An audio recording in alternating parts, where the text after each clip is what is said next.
This is somewhat of a typical approach when something happens. The NCAA starts a commission. They bring together people to look at it. The NCAA president has said you don't bring Condoleezza Rice onto one of these commissions if you're not serious about making change.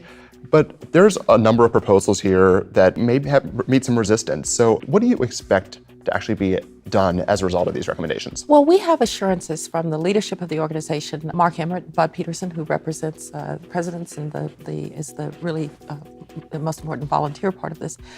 We have assurances that they're going to act quickly. They're going to move to get legislation that takes the recommendations and actually puts them in legislation within a very short period of time, sometime in August.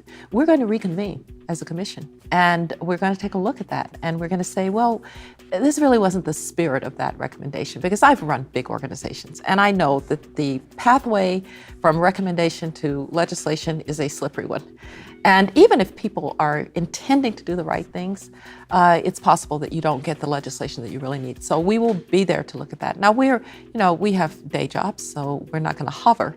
But the time we've spent on this, the energy, we intend to continue to focus on this and follow it and to be helpful where we need to be helpful. Given that slippery path that exists in making legislation, what do you expect to be the most difficult of these recommendations to pass through? Well, it's hard for me to judge. There seems to be a very strong attitude that change is in the air and change is necessary.